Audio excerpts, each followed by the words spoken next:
Welcome back to syllabus పట్టు job కొట్టు. దాదాపు 60 రోజులు మాత్రమే మిగిలి ఉంది. ఎలాంటి సబ్జెక్ట్ ఎక్కువగా చదవాలి, ఎలాంటి ప్రిపరేషన్ చాలా ముఖ్యం, ఈ సమయాన్ని ఎలా యూటిలైజ్ చేసుకోవాలి అనే దాని గురించి ఇప్పటివరకు మనం డిస్కస్ చేసాం. ఇక పోటీ పరీక్షల్లో అత్యంత కీలకమైన అంశం చరిత్ర. దీనికి సంబంధించి లాస్ట్ వీక్ బానిస వంశం వరకు వచ్చి టాపిక్ ఆగిపోయింది. ఈరోజు బానిస వంశం తర్వాత వచ్చిన వంశాలు, అలాగే ఖిల్జీ వంశంకి సంబంధించి ఆ ఖిల్జీ వంశ స్థాపకుడు ఎవరు, దానికి సంబంధించిన వివరాలు చెప్పండి. సో ఇక్కడ లాస్ట్ వీక్ మనం మాట్లాడుకున్నటువంటి దాని ప్రకారంగా బానిస వంశస్థుల్లో మనం బాల్బన్ గురించి మాట్లాడుకోవటం జరిగింది. సో బాల్బన్ ప్రవేశపెట్టినటువంటి పద్ధతుల గురించి, తర్వాత అతని యొక్క గొప్పతనాన్ని ఏ విధంగా అతను చెప్పుకున్నాడు అనేటువంటి దాని గురించి కూడా మనం మాట్లాడుకోవడం జరిగింది. సో ఆ బాల్బన్ కన్నా ముందు ఆల్ట్మష్ అంటే ఇల్టుట్మిష్ అంటాము మనం తెలుగులో. సో ఈ ఆల్ట్మష్ యొక్క కూతురు రజియా సుల్తానా గురించి మనము 2-3 మాటలు చెప్పుకోవాల్సినటువంటి అవసరం ఉంది, ఎందుకంటే అనేక రకాలైనటువంటి బిట్స్ వస్తున్నాయి కాబట్టి. ఇక్కడ భారతదేశాన్ని పరిపాలించినటువంటి మొట్టమొదటి మహిళ ఎవరు అని అంటే మనము రజియా సుల్తానా అని చెప్తున్నాము. ఇది ఢిల్లీ సుల్తానుల్లో ఇల్టుమష్ లేదా ఆల్ట్మష్ కూతురు కాబట్టి. తర్వాత అట్లానే ఈమె 1236 నుంచి 40వ సంవత్సరం వరకు పరిపాలన చేసింది, 4 సంవత్సరాలు.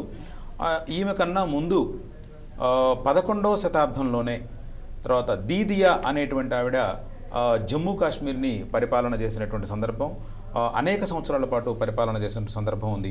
ఒకవేళ గనక మనకి ఆప్షన్స్లో గనక దీదియా రజియా సుల్తానా గనక ఉన్నట్టయితే మనము భారతదేశపు మహారాణి అని స్పష్టంగా అడిగినట్టయితేనే మాత్రమే రజియా సుల్తానాకు వెళ్ళాలి. మొట్టమొదటి మహిళ ఏమీ పేర్కొనకుండా మొట్టమొదటి మహిళ ఎవరు అని అంటే మాత్రం దీదియా దగ్గరికి ఆన్సర్ వెళ్ళాల్సినటువంటి అవసరం ఉంది. అదే మన కాకతీయ రానేటువంటి రుద్రమదేవి రజియా సుల్తానా తర్వాత కాలంలో వచ్చి ఇక్కడ అనేక సంవత్సరాలు రూల్ చేసినటువంటి పరిస్థితి మనకందరికీ తెలుసు. మీరు తెలంగాణ చరిత్రలో భాగంగా అవంతా కూడా చదివి ఉంటారు. అట్లనే ఇక్కడ రజియా సుల్తానాకి అంటే బానిస వంశంలో మనం మాట్లాడుకున్నటువంటి రజియా సుల్తానాకి ఎదురైనటువంటి ఒక ప్రాబ్లం ఏంటంటే ఆమె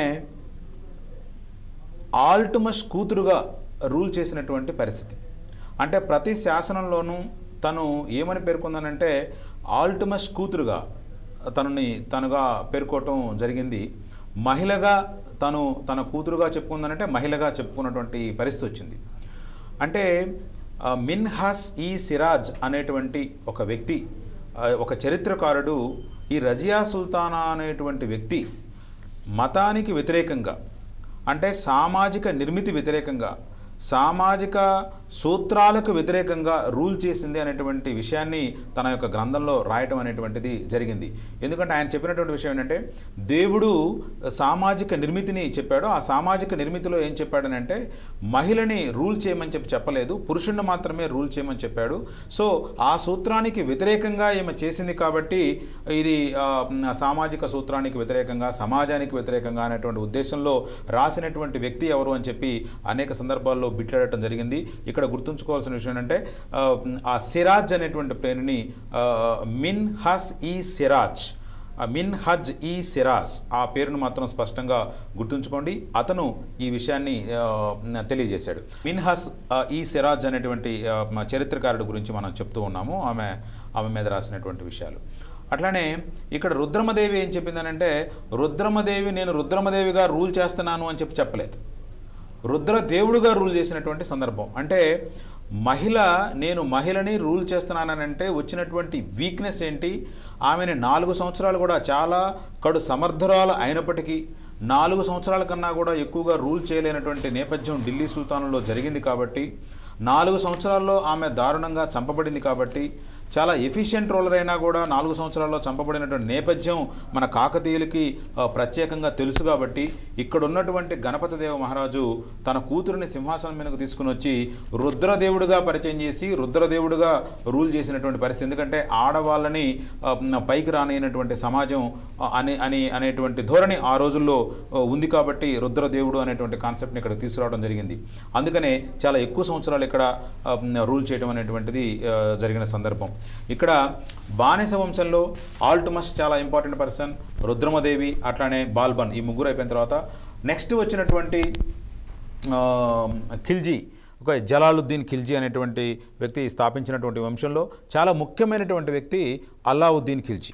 ఇక్కడ మనము గుర్తుంచుకోవాల్సిన విషయం ఏంటంటే అల్లావుద్దీన్ ఖిల్జీకి ఆ తర్వాత కాలంలో వచ్చినటువంటి తుగ్లక్కులలో ముఖ్యమైనటువంటి వ్యక్తి మహమ్మద్ బిన్ తుగ్లక్. సో వీళ్ళిద్దరికీ ఉన్నటువంటి వ్యత్యాసం గురించి అనేక రకాలైనటువంటి పాత ప్రశ్నలు ఇచ్చారు.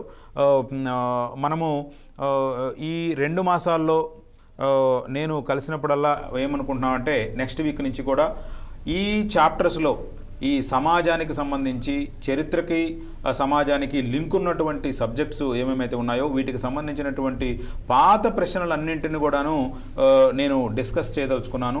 కాబట్టి ఈ 2 వారాల్లో ఈ 2 మాసాల్లో ఎన్ని ప్రశ్నలు వీలైతే అన్ని పాత ప్రశ్నల్ని ఎనాలసిస్ పూర్వకంగా మనము చర్చించుకున్నట్టయితే మంచి ఫలితం ఉన్నటువంటి ఉద్దేశంతో ఈ వారము ఈ నిర్ణయం తీసుకున్నాము. మేనేజ్మెంట్ వారు కూడా దీనికి యాక్సెప్ట్ చేశారు. కాబట్టి నెక్స్ట్ వీక్ నుంచి మనం పాత ప్రశ్నలతో ఇదే అంశాన్ని డిస్కస్ చేసుకుంటూ వెళ్ళిపోతూ ఉండటం జరుగుతుంది. కాబట్టి ఇక్కడ మన అల్లావుద్దీన్ ఖిల్జీ మహమ్మద్ బిన్ తుగ్లక్కి మధ్యలో ఉన్నటువంటి వ్యత్యాసం ఏంటి, తర్వాత ఆ వ్యత్యాసం అనేటువంటిది వీళ్ళిద్దరూ కలిసి కొన్ని కామన్ నిర్ణయాలు తీసుకున్నారు. ఖిల్జీలలో గొప్పవాడు అల్లావుద్దీన్ ఖిల్జీ, తుగ్లక్లలో గొప్పవాడు మహమ్మద్ బిన్ తుగ్లక్. ఇద్దరు తీసుకున్నటువంటి నిర్ణయాలకు సంబంధించినటువంటి సందర్భాలు ఒకే రకంగా ఉన్నాయి. బట్ ఒక వ్యక్తి సక్సెస్ అయ్యాడు, అదే అల్లావుద్దీన్ ఖిల్జీ. ఒక వ్యక్తి కొన్ని విషయాల్లో ఫెయిల్ అయ్యాడు, ఫెయిల్యూర్ వ్యక్తిగా మనందరము డిస్కస్ చేసుకుంటూ ఉన్నాము. కాబట్టి వీళ్ళిద్దరికి సంబంధించినటువంటి నేపథ్యాన్ని మనం మాట్లాడుకోవాల్సినటువంటి సందర్భం ఉంది. ఇక్కడ ఇక్తా సిస్టమ్ అనేటువంటిది ఒకటి చాలా ఇంపార్టెంట్ బిట్టు. ఈ ఇక్తా సిస్టమ్ అంటే ఏంటి, అసలు ఈ ఇక్తా అనేటువంటి వ్యవస్థ ఎందుకు స్టార్ట్ అయింది అనేటువంటిది మనం చూడాల్సినటువంటి అవసరం ఉంది. సో సిలబస్ పట్టుకోవాలి, జాబ్ కొట్టాలి. సిలబస్ పట్టుకోకుండా మాత్రం జాబ్ కొట్టడం అనేటువంటిది సాధ్యం కాదు. చాలా మంది అభ్యర్థులు ఏం చేస్తారంటే ఇప్పుడు హిస్టరీ పుస్తకం ఏదో తీసుకుంటూ ఉంటారు. హిస్టరీ పుస్తకంలో స్టార్టింగ్ పేజీ నుంచి ఎండింగ్ పేజీ వరకు చదువుతారు. ఇక్కడ సిలబస్ చాలా స్పెసిఫిక్గా ఉంది. సిలబస్లో ఇచ్చినటువంటి పేజీలో మీకు ఏమి ఇచ్చారు అనేటువంటిది చూడకుండా కనుక మనం పోయినట్టు, ఇప్పుడు తెలంగాణ మూమెంట్ ఉంది. తెలంగాణ మూమెంట్ మీద అనేక రకాలైనటువంటి పుస్తకాలు ఎప్పటి నుంచో ఉన్నటువంటి పుస్తకాలు ఉన్నాయి, ఇప్పుడు వచ్చినటువంటి పుస్తకాలు ఉన్నాయి. మనం సిలబస్ పక్కన పెట్టుకోవాలి. సిలబస్ పెట్టుకొని దాంట్లో ఇచ్చినటువంటి స్టేజ్లు ఏమేమి ఉన్నాయి, ఒక్కొక్క స్టేజ్ కింద నీ దగ్గర ఉన్న మెటీరియల్ ఏముంది, ఆ స్టేజ్ కింద నేను ఆ మెటీరియల్ చదువుకుంటూ పోవాలి. లేదా ఎగ్జామినేషన్ 1 మంత్ ముందు కనుక అప్పటికే సిలబస్ చూసి ఇదిగో పలానా ఇడ్లీ సాంబార్ ఉద్యమం అనేటువంటిది ఎక్కడో చూశారనుకోండి, అది కనపడకపోతే మరలా మనకి సందిగ్ధత వచ్చి టెన్షన్ అయిపోయి అరే ఇవన్నీ నేను చదవలేదు అన్నటువంటి ఆత్మన్యూనతలో పడిపోయి డిప్రెషన్కు లోనయ్యేటువంటి అవకాశం ఉంది. మరలా గ్రూప్ 2కి నెక్స్ట్ నోటిఫికేషన్ కోసం ఎదురు చూడాల్సిన పరిస్థితి వస్తుంది. కాబట్టి ఫస్ట్ డే 1 నుంచి సిలబస్ చూడాలి, సిలబస్ అండర్లైన్ చేయాలి. సిలబస్ అండర్లైన్ చేసి దాని ప్రకారంగా మీరు వెళ్ళాలి. కానీ రోజుకు కనీసం నేను ఇచ్చే సలహా ఏంటంటే 1/2 డజన్ సార్లు సిలబస్ చూసుకుంటూ వెళ్ళాలి. చాలా ఆప్ట్గా టైటిల్ పెట్టడం అనేది జరిగింది. సిలబస్ పట్టుకోకుండా జాబ్ కొట్టడం అనేటువంటిది సాధ్యం కానటువంటి కార్యక్రమం. రైట్, ఒక బ్రేక్ తీసుకొని కంటిన్యూ చేద్దామండి. Let's have a small break. చూస్తూనే ఉండండి జై తెలంగాణ టీవీ.